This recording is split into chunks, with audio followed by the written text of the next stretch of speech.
We generally say that today human civilization has reached a very good stage in technology. But do you know that there is a scale to measure these technological advancements of a civilization? Yes, that scale is called the Kardashev scale. So let us know about this scale and stages of civilization development.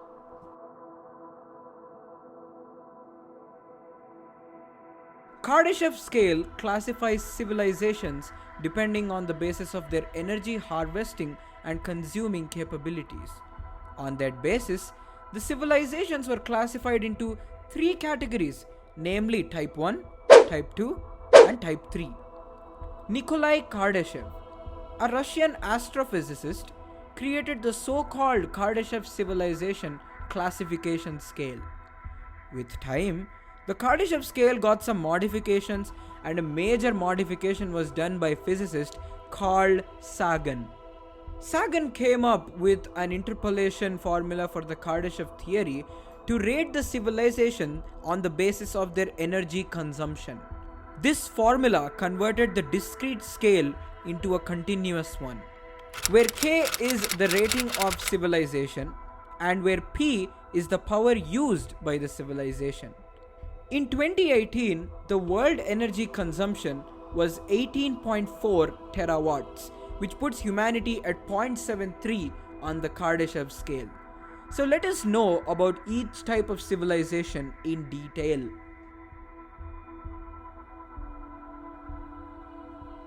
Type 1 civilization can harness all kinds of energy on a planet with 100% efficiency. This means that they can harness all forms of energy like hydro, wind, solar, coal, etc. And even after all of this, we are very well aware that human civilization hasn't reached this level yet. Even after these many advances, we are able to harness solar energy at a maximum of 22% only, which tells at what level we are. This civilization would have access to energy between 10 power 16 to 10 power 17 watts. To have such energy level, we need to have fusion energy, and we should also have access to energy from antimatter. Type 1 civilization would do this on their planet itself.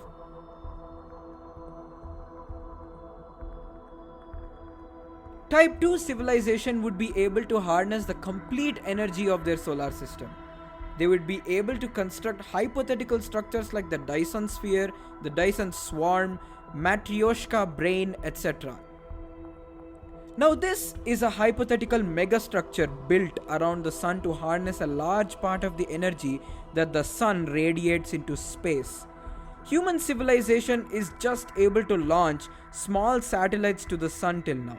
Well, we still do not know when we will be able to construct something like a Dyson sphere around the sun. A large number of small energy harvesting units densely clustered around the sun constituting a Dyson swarm. Dyson swarm seems to be a little realistic and possible thing when compared to the Dyson sphere. There are many variants in this Dyson concept. Now this is literally a computer that would harness power from something similar to a Dyson sphere and would give immense computational power to the civilization. Now after all the briefing about these megastructures, we also have to be aware that there were only a few, but there are a lot of such hypothetical structures which a Type 2 civilization could possibly build. They would probably be able to harness energy from black holes by collecting photons emitted by them. Such a civilization would have access to the energy of the order of 10 power 26 watts at any point of time. Type 3 civilization would use various techniques used by Type 2 at the level of their galaxy, and that means that they would be able to harness almost all the energy of their galaxy. They would be able to collect energy from supermassive black holes, gamma bursts, quasars, and whatnot. They would have access to the energy of the order of 10 power 37 watts at any point in time. They would be able to extract energy from almost all the stars by building something like a Dyson sphere around them. Once imagine about such civilization, how advanced it would be.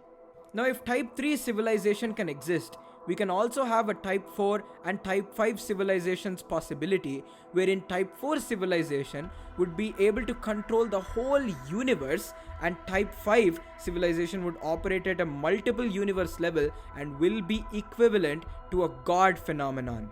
But a big question here is that if such civilizations really exist, why didn't they meet us or invade us? This question is answered by the Fermi paradox. Now, we won't be getting into detail about what the Fermi paradox actually is. We will reserve that for another video. So that's it for the video, guys. I hope that you got to learn something interesting from this video. Do subscribe to the Atomstock YouTube channel in the bottom right hand corner. Do leave a like on this video as well, and I will see you in our next video.